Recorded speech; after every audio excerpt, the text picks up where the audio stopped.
మీ business ఏదైనా మీ ఊర్లో promotion చేయాలంటే అది సుమన్ టీవీతోనే సాధ్యం. ఇప్పుడే సంప్రదించండి.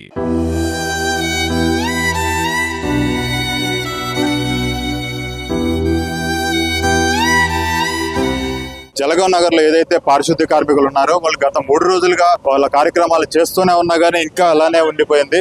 అమ్మ చెప్పండి, మీరు ఎన్ని రోజులుగా ఇక్కడ కార్యక్రమాలు చేస్తూ ఉన్నారు? వారం నుంచి చేస్తారు. మీకు ఇక్కడ ఉన్నటువంటి చెత్తలో మీరు ఏదైనా ఇంపార్టెంట్ వస్తువులు దొరకడం జరిగిందా? దొరికినాయి సార్, దొరికితే ఇస్తున్నాం వాళ్ళకి. దొరికినాయి సార్. గిన్నెలు మీకు ఏమేమి కనిపిస్తా ఉన్నాయా అక్కడ ఉన్నట్టు? గిన్నె బొచ్చలు, కొంచెం పాటీలు అలాంటివి అన్ని వాళ్ళకి పనికొచ్చే వస్తువులు కనపడితే ఇచ్చేస్తున్నాం వాళ్ళకి. మీరు ఎప్పుడైనా ఇటువంటి వరద రావడం ఎప్పుడైనా చూసారు? సార్ మేము ఇక్కడే పుట్టినాం, ఇక్కడే పెరిగినాం, మాకు ఎన్నడూ రాలే.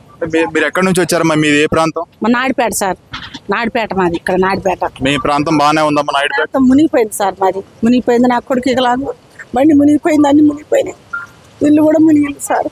అట్లా ఉన్నా కానీ నా ఇల్లు శుభ్రం చేసుకొని ఇక్కడికి వచ్చిన పనికి.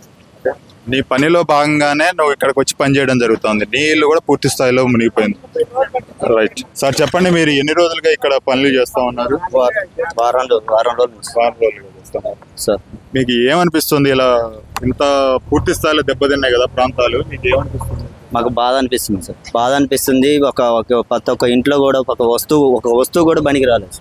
ఇల్లులు, బల్లాలు, టీవీలు, సిలిండర్లు అన్ని ఆడికి ఆగమై బియ్యం కట్టలు అన్ని బయట వేసుకొని ఎత్తుతుంటే మాకే హృదయం ఏడుపు వచ్చే విధంగా అంటే కలిగించింది సార్. ఒకప్పుడు మీరు కేవలం వీధుల వరకే శుభ్రం చేసేవాళ్ళు, ఇప్పుడు ప్రతి ఇంటిలో వస్తువు కూడా రోడ్డుకు రావడం, ప్రతి ఇంట్లో కూడా వస్తువులు బియ్యం కట్టలు కానీ అవి కానీ ముసలోళ్ళు మొయ్యలేకుండా కూడా తీసుకొచ్చి బయట వేయడం జరుగుతుంది.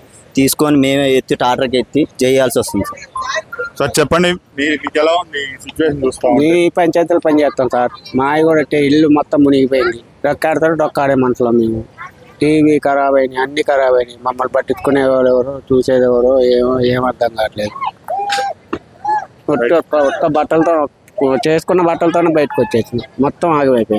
ఈ వరద తాకిడికి ఇంట్లో ఉన్న ప్రతి వస్తువు కూడా నేలపాలైనట్టు కనిపిస్తా ఉంది. ఇంట్లో ఉండే ప్రతి వస్తువు, మంచం, బెడ్, గ్యాస్ పొయ్యి తదితర పూర్తిగా బుక్స్తో, చిన్నపిల్లల బుక్స్ కూడా చూడొచ్చు మనం. ప్రతి వస్తువు కూడా నేలపాలైంది.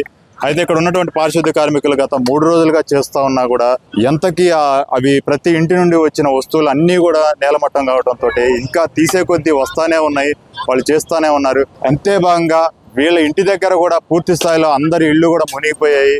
మా వృత్తి కాబట్టి మేము రావడం జరిగిందని చెప్పి వీళ్ళు దీనంగా చెప్తున్న పరిస్థితి అయితే మనం చూడొచ్చు.